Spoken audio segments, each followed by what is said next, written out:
Oi pessoal, meu nome é Keila e junto com a Cláudia, a Isabelle, a Jéssica e a Larissa eu vou falar um pouco para vocês sobre o efeito fotoelétrico, mais precisamente sobre o que é o efeito fotoelétrico. Bom, a gente entende que o efeito fotoelétrico ele é a emissão de elétrons por uma placa metálica, quando ela é exposta, né, por uma radiação eletromagnética, que nesse caso a luz é de frequência alta. E esse efeito ele foi notado pela primeira vez por Hertz em 1887, né, a título de curiosidade assim. Só que ele só foi explicado e conhecido de verdade em 1905. Só que isso a Jéssica vai explicar um pouquinho pra gente aí na frente. Voltando aqui.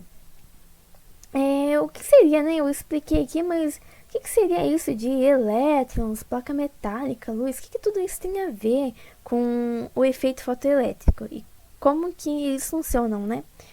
Bom, vou explicar aqui por partes, né? As pessoas, a própria placa metálica, carro, tudo isso é matéria. E entendemos então que toda matéria ela é formada por diminutas partículas, né, como o átomo. E o átomo, assim como a matéria, ele é formado por alguma coisa. No caso, a gente pode dizer basicamente que ele é formado por subpartículas, onde a gente chama elas de prótons, nêutrons e elétrons, que é o que a gente vai trabalhar aqui. Guardado essa informação, vamos agora para a placa metálica. Eu falei ali, né, que a placa metálica ela é uma matéria, né? Logo, ela é formada por átomos. E essa placa metálica, ela tem uma quantidade de elétrons livres muito grande e superior a de outros materiais. Por isso que ela é utilizada no efeito fotoelétrico. E a luz, né? Ela vai atuar de que forma? A luz, ela é formada por partículas que a gente conhece como fóton ou fótons. E essas partículas, elas vão ter origem quando os elétrons das camadas eletrônicas dos átomos forem excitados a ponto de que eles obriguem a essas camadas serem trocadas. Então, nesse momento de troca de camadas que os fótons vão surgir, né? E algo importante para a gente saber, né, é que a luz ela se comporta de forma dual, né? E então a gente pode dizer que ora ela se comporta como partícula e ora como onda. No caso do efeito fotoelétrico, ela vai atuar como partícula. Aí, voltando lá, né, na explicação, a gente entende que essa luz vai atuar ali nessa placa metálica, onde vão ter os elétrons livres ali e vai expulsar eles, né? Então, eles, como a gente já sabe, toda ação tem uma reação, e é o que vai acontecer aí. Bom, pra não ficar só nisso, né, da parte, tipo, conceitual, entendi, beleza. Vamos ver aqui algumas aplicações, algumas no caso duas, né? Duas aplicações do efeito fotoelétrico. Uma delas é essas portas, assim, de shopping, sabe? Que a gente chega perto e ela abre. Ela vai abrir porque ela tem ali sensores fotoelétricos. Assim como a gente vê aqui também das luzes das ruas, elas funcionam por causa do efeito fotoelétrico. Nesse sentido, o efeito fotoelétrico ele confrontava a teoria clássica nos seguintes pontos. Para a maior parte das baixas frequências de luz, não importava a intensidade da luz. Nenhuma corrente era gerada e nenhum elétron era ejetado. E a energia cinética dos elétrons ejetados ele independe da potência, da intensidade da fonte luminosa. E classicamente a gente sabe que a potência ela é um produto da tensão elétrica pela corrente elétrica. Então, dependeria diretamente da intensidade da corrente. Observando essas considerações, Albert Einstein ele propôs uma solução para o problema do efeito fotoelétrico baseado na ideia da quantização da energia que Max Planck propôs anteriormente para resolver o problema da catástrofe ultravioleta, da radiação de corpo negro. O que ele postulou? Ele utilizou a ideia da quantização de energia de Planck e reafirmou ela, interpretando que a luz ela é formada por pequenos pacotes de energia. Posteriormente, eles foram denominados como fótons. Isso quer dizer que a energia contida em um pacote ela não pode ser de qualquer valor, e sim ela tem que ser um múltiplo inteiro de um número fundamental. Essa interpretação ela confrontava a teoria clássica da luz, porque a teoria clássica da luz ela previa que a luz era uma onda contínua que preenchia o espaço como um todo.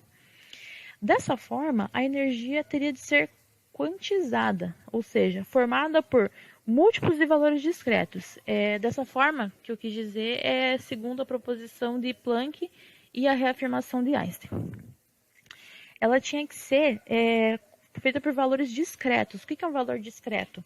É um número inteiro, não tem números quebrados. Por exemplo, entre 1 e 2 nós temos muitos números, né? Numa representação contínua. Na representação discreta, logo depois do número 1 vem o número 2, que é o próximo número inteiro. Então, essa ideia da luz ser formada por pequenos pacotes de energia, ela ajudou a explicar o efeito fotoelétrico. O segundo ponto proposto por Einstein foi de que um elétron ele sempre vai absorver um fóton completamente. No processo de que, ao incidir a luz na placa, a luz formada por fótons, esses fótons eles vão bater no elétron e se o fóton tiver energia suficiente para arrancar aquele elétron, o fóton ele vai ser absorvido completamente pelo elétron. E a teoria clássica, ela dizia que os elétrons eles iam absorvendo aos poucos esses fótons até eles se desprenderem da chapa, ou seja, a teoria clássica falava assim, o elétron está lá, chega um fóton que tem uma energia insuficiente, então o elétron vai guardar aquele fóton, vai acumulando até chegar a energia suficiente para arrancar ele da placa. E Einstein disse que não era assim. Ele só aceita absorver o fóton que tem energia suficiente. Se o fóton não tem energia suficiente, ele não é absorvido, ele passa direto. Então, os elétrons eles ficam ligados no metal por uma certa energia de ligação. E para arrancar o elétron da chapa, é preciso fornecer a ele uma energia maior do que essa energia de ligação. Isso coloca um limite mínimo para arrancar os elétrons da chapa. Então, os fótons eles só vão ser absorvidos caso não tenham energia necessária para tirar o elétron da chapa. Caso contrário, eles vão passar direto.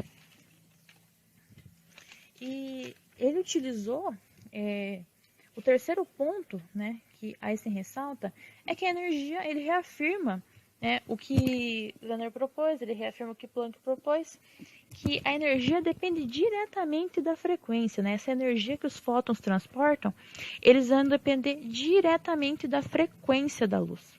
Então, quanto maior a frequência, maior vai ser a energia.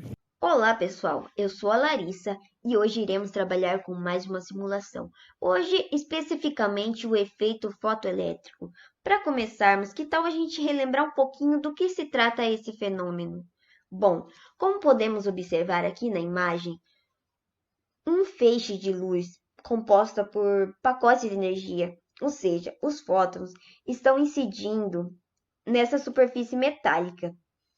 E quando ela incide nessa superfície metálica, acaba que está injetando, ou seja, arrancando esses elétrons. Esse é chamado efeito fotoelétrico. Olá, pessoal. Então, vamos aqui representar o que a professora Larissa falou.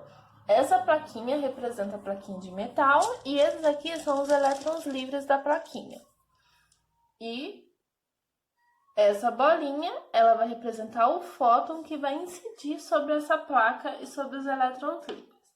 E aí a gente vai modificar a intensidade da luz, né? A frequência da luz, a sua cor, para a gente representar o que acontece quando uma incide na outra. Voltamos para nossa simulação.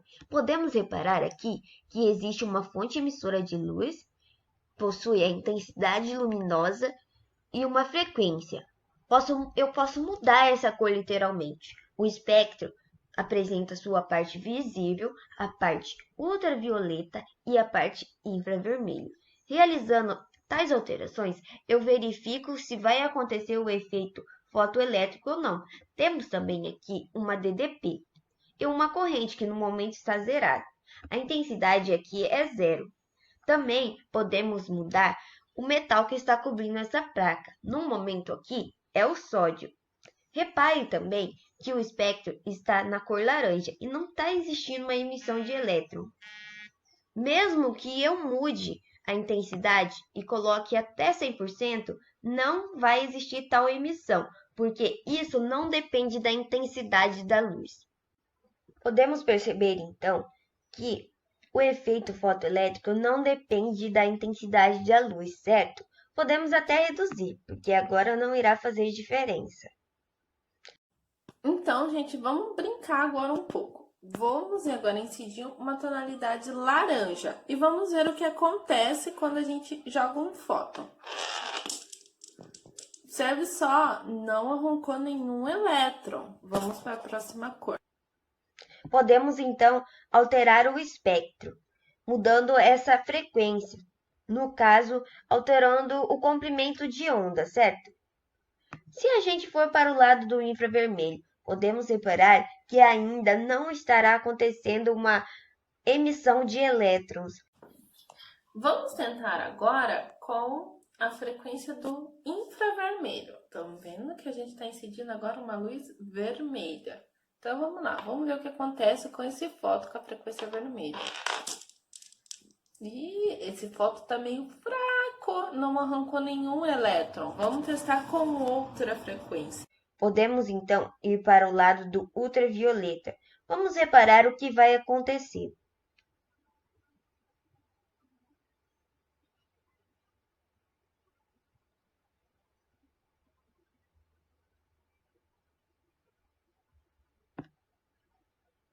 Quando chegamos a uma determinada frequência, podemos ver que os elétrons estão sendo arrancados de alguma maneira, certo? Podemos perceber, então, que é preciso uma energia, uma frequência mínima para arrancar o elétron do metal. Essa frequência mínima chamamos de frequência de corte. Então, ó, agora com a intensidade, com a tonalidade azul, já chegando perto do ultravioleta, a gente está na faixa de frequência de 447 nanômetros. Vou incidir esse fóton para representar um fóton de intensidade azul. Vamos ver o que acontece. Nossa, olha quantos elétrons foram arrancados dessa placa. Mas será que todo metal tem essa mesma frequência mínima? Que tal a gente mudar, por exemplo, para o cobre? Podemos perceber que a partir do momento que mudamos para o cobre, a emissão de elétrons já não está acontecendo. E por quê? Porque cada material, cada metal possui uma frequência de corte. Podemos observar isso nessa tabela. Repare a frequência do sódio e compare-a com a frequência do cobre. Para o cobre, iremos precisar de uma frequência maior para que haja essa emissão de elétron, no caso, para que ele seja arrancado do metal, correto?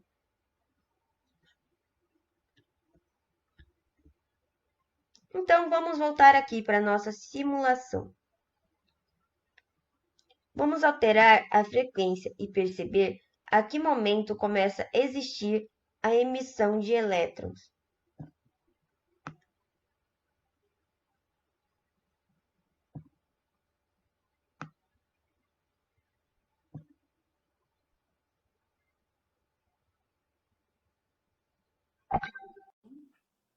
Então, pessoal, agora a gente vai utilizar um fóton bem mais forte, porque trocamos agora a placa. Agora a placa já é de outro material, outro metal, o cobre, certo?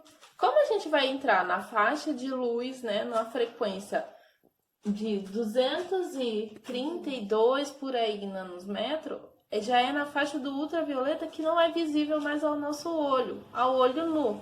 Então, vamos utilizar como representação uma luz branca. Vamos ver o que acontece quando a gente incide esse fóton com essa frequência sobre essa placa de cobre.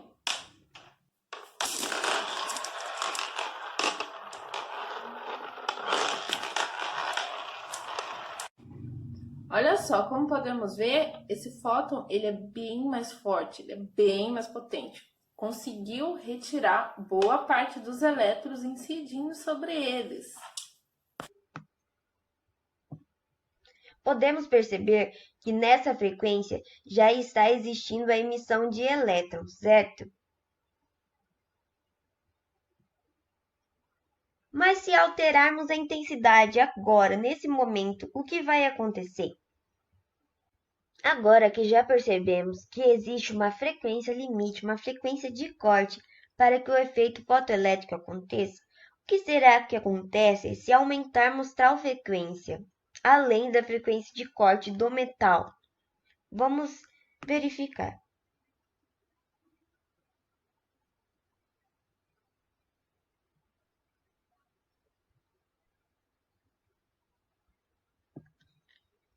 Podemos perceber que a velocidade com que esses elétrons estão sendo arrancados está acontecendo de forma mais rápida, certo?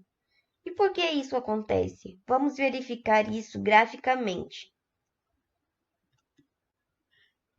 Analisando três situações diferentes, podemos perceber que aqui na cor vermelha não está acontecendo a emissão de elétrons. E por quê? Porque a frequência da luz vermelha é menor que a frequência de corte desse determinado metal. Quando observamos a frequência da luz verde e da luz azul, podemos perceber que já está acontecendo um efeito fotoelétrico. Mas notamos aqui que na luz azul, eles estão sendo ejetados com uma energia cinética maior. Por quê? Porque a luz azul ejeta o elétron com uma maior energia, correto? Uma maior frequência. E agora, analisando isso com o metal sódio, podemos perceber que a energia cinética com que ele é arrancado é maior, certo? Podemos perceber que agora a corrente também não é nula. Se a gente analisar quando o elétron é emitido da superfície do metal, sua energia cinética é dada pela seguinte relação. Por meio dessa observação, podemos também obter uma outra relação. Por exemplo, quando um elétron é emitido da superfície do metal, sua energia cinética é dada por K vezes constante de Planck vezes frequência menos W, que é o trabalho. Ou seja, a constante de Planck vezes frequência é a energia do fóton incidente absorvido, certo? E W é o trabalho necessário para remover o elétron da superfície de metal, ou seja, a energia necessária para removê-lo, e assim acontecer o efeito fotoelétrico. Mas vamos pensar em mais uma coisa. Bom, pessoal, antes de analisarmos essa relação, vamos lembrar o que é trabalho. O trabalho é uma energia necessária para superar os campos atrativos dos átomos na superfície. Ou seja, eu vou precisar de uma energia para remover o elétron do átomo ali da superfície de metal. E quando ocorrem essas colisões dos fótons com os elétrons, vai ter uma perda de energia cinética, certo? Mas, às vezes, a energia cinética é máxima. Por quê? Porque as ligações são mais fracas. Então, não vai ter uma perda interna. Por isso, temos essa relação, energia cinética máxima. Mas também temos uma coisa nova aqui nessa relação, certo? Temos W inicial. E o que é esse W inicial? É uma energia característica do metal. Então, cada metal vai ter uma função trabalho, né? Certo? Que é esse W inicial. Podemos analisar isso em uma tabela. Vou mostrar para vocês.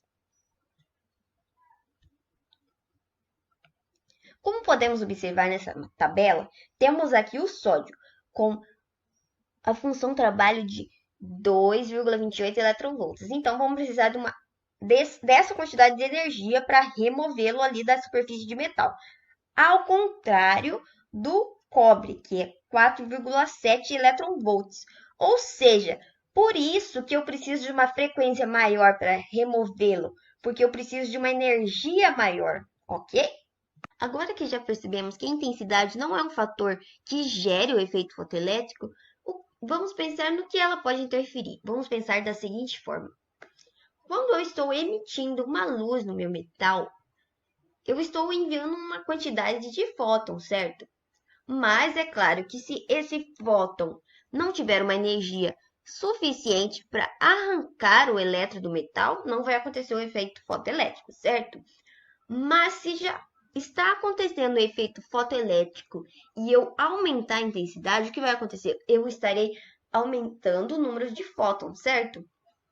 Então, se eu aumentar a intensidade, eu também estarei aumentando o efeito fotoelétrico, já que eu estarei enviando mais fótons para colidir na superfície de metal.